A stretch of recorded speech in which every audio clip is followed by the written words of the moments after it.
Hola estudiantes del Instituto Bíblico, bienvenidos a la tercera y última parte de esta clase de la materia Métodos de Estudio Bíblico. Nosotros habíamos visto en la parte 2 que dimos una serie de métodos de estudio bíblico, distintos métodos, y uno de ellos es el método global. No aparece de esta manera en la bibliografía, pero yo le he denominado de esta manera porque quiero hacer referencia a este método para confrontarlo, enfrentarlo con otras maneras de encarar el estudio bíblico. Todas las otras 12 son buenas también, y son buenas y las vas a encontrar en la bibliografía, pero este en particular para mí es el mejor, ¿no? Quizás uno tenga que complementar con varios, ¿no? No hay uno único, pero si tenés que comenzar en forma sistemática, yo te recomiendo este. Entonces, bueno, espero que estén del otro lado, que no hayan abandonado ni en la primera parte ni en la segunda y ahora menos en la tercera.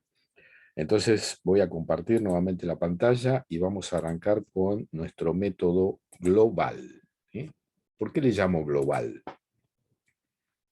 Le llamo global porque hasta ahora nuestros estudios, antes de utilizar un método sistemático de estudio bíblico, han sido, como puse acá, fragmentarios, textos aislados, un devocionalito por allí, un texto bíblico, un comentario, un buen sermón que escuchaste en la iglesia, o en YouTube, o en la televisión, ¿no? Un predicador, un versículo motivador, otro pasaje por allá. Bueno, pero eso no es estudiar la Biblia.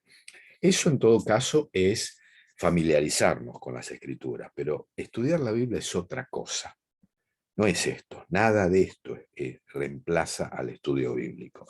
Entonces yo te quiero llevar y proponer que además de todas estas cosas que estas están muy buenas, tienen su utilidad, hagamos lo siguiente, que es lo que viene ahora. Tratar de descubrir en la Biblia el tema central, ¿no? La Biblia tiene un tema central que es justamente la persona de Jesucristo y la salvación del hombre, ¿eh? Serían como los dos temas que están muy unidos, porque la persona de Jesucristo es la que nos permite que el hombre se salve. Ese sería el tema central de la Biblia. O la persona de Jesucristo o la salvación del hombre, pero están íntimamente ligados. Y entonces, si uno pudiera a lo largo de toda la escritura ir viendo este tema, ¿eh? Este tema central que es como si fuera un mismo tema con dos caras, ¿eh? Visto desde Dios, la persona de Jesucristo, o visto desde el hombre que es salvado, ¿no? Pero sería como un único tema. Y quiero hablar de un creyente alemán, este tal Erich Sauer, ¿eh? Nació en el año 1937 y él en la década del 50 escribió un libro, un conocedor de la Biblia extraordinario, ¿eh? Alemán. En la década del 50 escribe un libro que se hizo re popular, famoso, y se empezó a traducir a los distintos idiomas. Obviamente se escribió en alemán, pero después se traduce al inglés, al francés, se traduce al español. Ese libro se llama Aurora de la Redención del Mundo. Lo traje acá, aquí lo tenés, Aurora de la Redención del Mundo. Es un texto que debe estar alrededor de $10. $10 hoy a moneda actual serían 2.000 pesos. Bueno, es un libro, digamos, un texto muy interesante, casi 300 páginas. ¿Cuál es la utilidad de este texto? Este texto te muestra cómo la salvación, el tema de la salvación, recorre toda la Biblia. Y es muy, muy apasionante el estudio de esa manera, porque entonces uno empieza entonces a, a relacionar los textos bíblicos, a coordinarlos, a armonizarlos. La Biblia tiene un tema central, pero ojo, no es tan sencillo de destacar el tema central. Este Sauer se tomó el trabajo de buscar a través de toda la Biblia cómo su tema central se queda, digamos, queda a la luz. Y entonces es una muy buena obra. Es un buen libro que recomiendo para leer, pero independientemente que leas o no el texto de Sauer, sabe que la Biblia tiene un tema central. Este Sauer escribió La aurora de la redención del mundo, y después que explica la salvación en el Antiguo Testamento, y después escribió otro libro que se hizo re famoso también, que se llama El triunfo del crucificado, que recorre la salvación en el Nuevo Testamento. Ahora, ojo, estos textos no son textos tipo novelita, tipo cuento, o por ejemplo como los libros de Max Lucado, que uno los puede leer en un colectivo, en una playa, y son muy interesantes de leer, muy, hasta uno podría decir divertido, en el sentido que te atrapa la lectura. No, no, esto no es así. Esto es un texto, esto es un tratado, es un texto teológico, con lo cual no se lee con, con esas características. Se lee sentado, como te dije en el primer video, bien sentado en una mesa, con un cuaderno, con un lápiz, marcando, porque es un texto arduo, es un texto teológico, y donde va mostrando cómo a lo largo de todas las escrituras va apareciendo el tema de la salvación y el tema de Cristo. Y uno dice, ¿y cómo? ¿En el Antiguo Testamento? Sí, en el Antiguo Testamento, y obviamente en el Nuevo. Después Sauer escribió un tercer libro que también, bestseller, un genio, el tipo es un genio. ¿No? Siempre tengo una especial admiración por los autores que escriben textos que después se hacen famosos y se traducen a muchos idiomas. ¿No? O sea, este ya se transformó en un clásico. Escribió un tercero que se llama En la palestra de la fe. ¿No? Pero realmente él se hizo famoso con estos primeros dos libros, Aurora de la Redención del Mundo y El Triunfo del Crucificado. Se los recomiendo para aplicar este método global. Él no dice acá cómo aplicar el método global, él directamente te está dando la muestra de que efectivamente la Biblia tiene un tema central. Pero bueno, es una manera de encararlo. La Biblia tiene alrededor de 1200 capítulos, exactamente 1189, pero te quise poner números para redondear. Y tiene cerca de 31.000 versículos. De manera que el método global requeriría, perdón por no silenciar el celular, el método global requeriría que si lo vas a leer toda la Biblia en 3 años, ¿eh? Porque en eso consiste el método global, que leas toda la escritura, no un textito por ahí, otro devocional por allá, no, no, desde Génesis 1 hasta Apocalipsis, el final.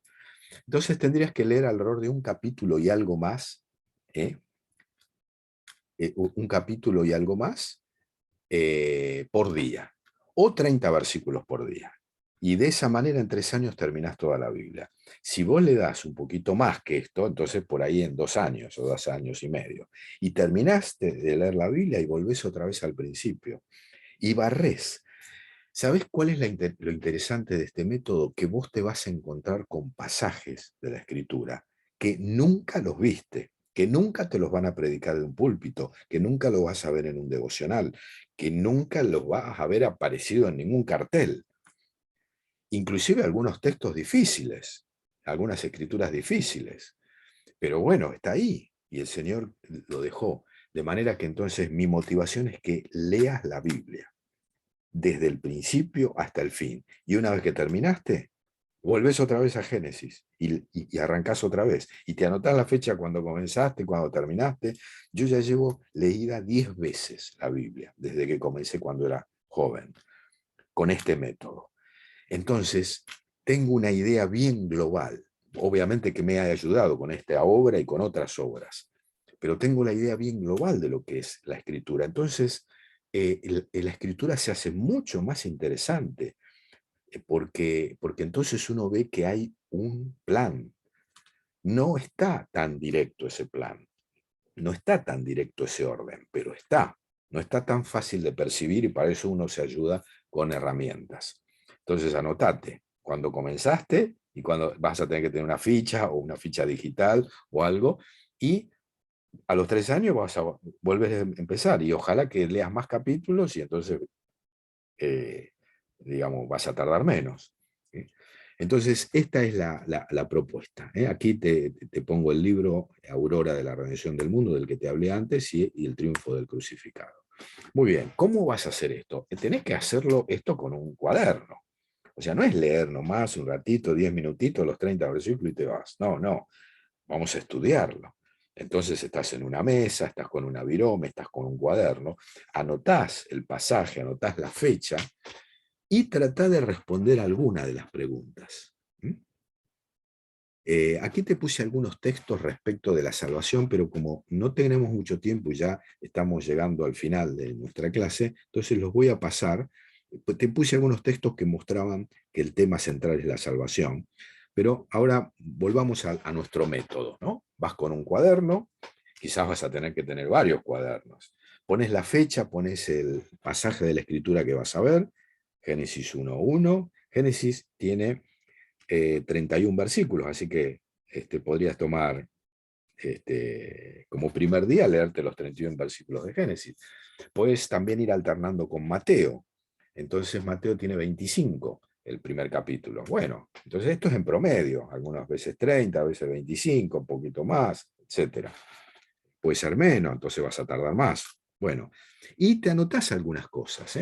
Te voy a ocupar más o menos 30 minutos por día, pero van a hacer de tu estudio bíblico algo diferente, ¿no? Te compras un cuaderno, como te dije, o usas el blog de notas digital si es que eh, ya incorporaste la digitalidad a tu vida. Eh, y bueno, y ya mañana empezás, ¿no? Y todos los días que puedas. Si es posible de mañana, pero puede ser también a la tarde o a la noche, o puede ser día por medio. Bueno, eso lo regulás vos. Obviamente que si lo haces de esa manera vas a tardar un poco más, ¿no? Pones la fecha en el cuaderno, o en el blog de notas, pones la cita y entonces ves, digamos, eh, lo que tenés que hacer es reflexionar sobre lo que has leído, ¿no? Y hay algunas preguntas que te podés hacer, que le podés hacer al texto, y tratar de responder algunas preguntas. Te puse acá un ejemplo, ejemplos de preguntas que le podés hacer al texto para responderla. ¿Qué dice el texto de hoy? ¿No? Y haces un breve resumen de 3, 4 renglones. Eso lo vas a poder contestar siempre. A veces no se van a poder contestar las otras preguntas. ¿Qué me enseña Dios? ¿De Dios, de Cristo o del Espíritu Santo? O sea, si hay algo que me dice de la divinidad. En Génesis te vas a encontrar con que Dios es el creador. ¿Sí? Pero bueno, algunas otras cosas más también. ¿Qué me enseña sobre cómo es el ser humano? Bueno, ahí en Génesis también, capítulo 1, te vas a encontrar con como que el ser humano es una criatura de Dios, fue hecho a imagen y semejanza de Dios. 4, ¿qué me enseña sobre el mundo? ¿No? Ya sea el mundo físico, o sea, la Tierra, ¿eh? o el universo, y el mundo cultural, ¿no? El mundo cultural como sistema ajeno a Dios, ¿no? Bueno, están las dos acepciones de esa palabra. Podés preguntarte. Obviamente, no siempre los textos van a responder estas preguntas. La primera sí, seguro, porque vas a poder hacerlo. ¿Hay algún mandamiento, alguna enseñanza explícita o implícita que debo cumplir? A veces la enseñanza es explícita, como la de los 10 mandamientos, y otra es implícita que se saca de la narración. Y ahí hay que pedir el auxilio del Espíritu Santo para que Él te ilumine, ¿no? Muy bien, seguimos con algunas otras preguntas. ¿Hay alguna promesa? Esto es una cosa interesante para destacar. ¿Hay alguna promesa que el Señor me está dando con este texto? Y bueno, y esto es muy importante para después nuestro momento de oración, en el mismo momento del estudio bíblico o en otro momento, para reclamarle al Señor esas promesas, ¿no? ¿Hay algún ejemplo que imitar? Esto acá vamos a vincularnos un poco al método biográfico, ¿eh? Ver qué hizo esa persona que podemos imitar. Quizás esa persona, ese personaje sea un mal ejemplo, ¿no? Como en algún momento de la época del rey Saúl, o en algún momento de la época de Sansón. Pero ellos tuvieron épocas buenas también, donde fueron espirituales y hicieron la voluntad de Dios. Bueno, uno puede señalar eso en ese cuadernito. No siempre vamos a poder responder todas las preguntas, ¿eh? ¿Hay algún milagro, un evento sobrenatural? Bueno, eso es lindo destacarlo, porque justamente la Biblia tiene un montón de eventos sobrenaturales. Entonces uno tiene que estar atento, cuando aparece en el texto y marcarlo, ¿no? Bueno, anotar los lugares geográficos, cuando se mencionan ciudades, ¿no? O pueblos donde ocurre lo narrado, buscarlo en el mapa de la Biblia, como les dije antes, o en internet, y si se puede escribir la fecha del evento bíblico, más o menos cuándo ocurrió, teniendo la línea del tiempo en la mente o quizá en el mismo cuadernito. Abraham año 2000, Noé 500 años antes que Abraham, Moisés 1500, David el año 1000, la caída de Jerusalén 587 a.C., bueno, los tiempos de Jesús, año cero, el primer siglo, los apóstoles finalizando el primer siglo, bueno, y tener una idea bien global de todo eso, ¿no? Muy bien, podés consultar manuales o comentarios de textos para los textos difíciles. Y cuando terminás con todo Génesis, podés pasar a Mateo, o podés ir alternando. A veces puede resultarte medio aburrido, así entre comillas, algunas escrituras. Por ejemplo, cuando llegues a Levítico, te va a resultar, porque Levítico es la narración de los ritos judíos dados en la ley, y están explicitados detalle por detalle. Bueno, ahí cada elemento es un símbolo, y entonces ahí se puede relacionar con el método de los tipos, o los simbólicos, ese método donde uno puede vincular el símbolo con el significado. Bueno, ahora, si uno no quiere aburrirse, ¿eh? Entre comillas, digamos, ¿no? Entonces, bueno, lo combina con textos, digamos, uno puede ir paralelamente, ir un libro del Antiguo Testamento y después toma un libro del Nuevo Testamento, o simultáneamente ir con uno de Antiguo y uno del Nuevo, ir barriendo todo el Antiguo y el Nuevo Testamento. Quizás en el Nuevo Testamento uno puede tomar menos versículos porque hay más contenido doctrinal, y en el Antiguo puede tomar más versículos porque hay más historia. Muy bien, los 39 libros del Antiguo Testamento con los 27 del Nuevo Testamento, esto lo podemos hacer barriendo primero todo el Antiguo Testamento después del Nuevo, o intercalar, como dijimos antes, ¿no? El gran tema de la Biblia es la salvación. Para eso está escrita la Biblia. ¿Cómo el hombre puede salvarse? ¿Cómo puede relacionarse con Dios? Y una materia de instituto bíblico, justamente, o una doctrina de la Biblia, es la soteriología, ¿no? Y a eso quiero hacer mención, ¿no? Del griego soteria, que significa salvación, o soter, que es salvador, ¿no? Digamos, y uno no va a ver la palabra griega porque no estamos analizando el texto griego, pero ese es el tema de la salvación, ¿no? Y también uno puede buscar la palabra soso, que es buscar el verbo, ¿no? No como sustantivo, sino como verbo. Muy bien, ya estamos cerca del final, así que muchas veces tenemos el eslogan, ¿no? Cristo es la respuesta, pero digamos, ¿cuál es la pregunta? ¿No? ¿Cuál es la pregunta que trata de responder la Biblia? ¿No? Cristo es la solución. Bueno, si es la solución, entonces ¿dónde está el problema? ¿No? Eso es lo que uno tiene que indagar en el texto bíblico, y la Biblia como unidad te va mostrando eso. Cristo es la verdad. Bueno, si es la verdad, entonces debe haber alguna mentira. ¿Dónde está la mentira? Y uno va mirando, va leyendo el texto bíblico y está tratando de indagar en todo esto, ¿no? Cristo es la vida. Entonces, digamos, ¿por qué, digamos, no se habla de la muerte? Estas imágenes las puse porque muchas veces se ha ocultado, digamos, la segunda parte, lo que está en la flecha hacia la derecha, ¿no? Se ha ocultado. Se habla mucho de que Cristo es la respuesta, pero no me dice cuál es la pregunta. O sea, la pregunta ¿cuál es? La pregunta es, ¿cómo nos salvamos? ¿Cómo nos volvemos a relacionar con Dios? ¿Cómo llegamos a tener vida eterna? ¿Eh? Se habla poco de la muerte, y la Biblia habla mucho de la muerte, pero a veces se esconden esos pasajes de la muerte. ¿Por qué? Bueno, porque bueno, desde los púlpitos por ahí hay una cuestión de imagen, de marketing, o de quién sabe qué cosa, que algunos textos parece que no son útiles para el púlpito. Bueno, muy bien, ¿cómo solucionamos eso? Para eso está el estudio bíblico personal y el método global que barre toda la escritura, ¿no? Muy bien. La vida del hombre sin Dios pende de un hilo delgadísimo encima de un gran abismo. Esto lo dijo Jonathan Edwards, hace 3 siglos atrás, un misionero americano. Y esta es la situación. La Biblia está justamente para esto, para solucionar el problema del ser humano. Y lo podemos encontrar con un método global, ¿no? Dice en Deuteronomio 32, ¿no? Mía es la venganza. ¿eh? Y este Jonathan Edwards dio un discurso que llama Pecadores en las manos de un Dios aislado, ¿no? Y entonces yo les invito a que ustedes lo busquen en internet, ese discurso. Está genial, porque muestra qué es lo que dice la Biblia. El ser humano está en peligro, porque no tiene a Dios, ¿no? Muy bien, entonces vamos a finalizar acá. Vamos a dejar de compartir. Bueno, ha sido un placer compartir con ustedes. Lamentablemente esto solamente es una clase. Cada uno de los métodos que vimos en el segundo video requeriría una clase entera. Por lo menos iníciense en esto del método global.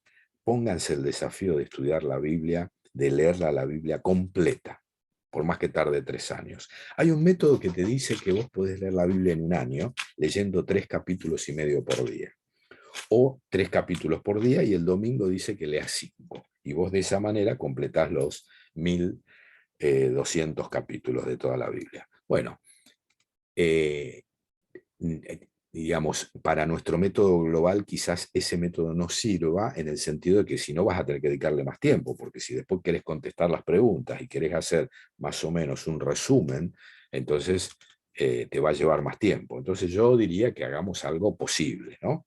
30 versículos por día, un capítulo y algo por día. En 3 años la terminás y tenés una idea global de las escrituras. Bueno, esperemos que yo espero que estas reflexiones te sirvan para tu estudio bíblico. Que el Señor les bendiga y nos veremos en otra oportunidad.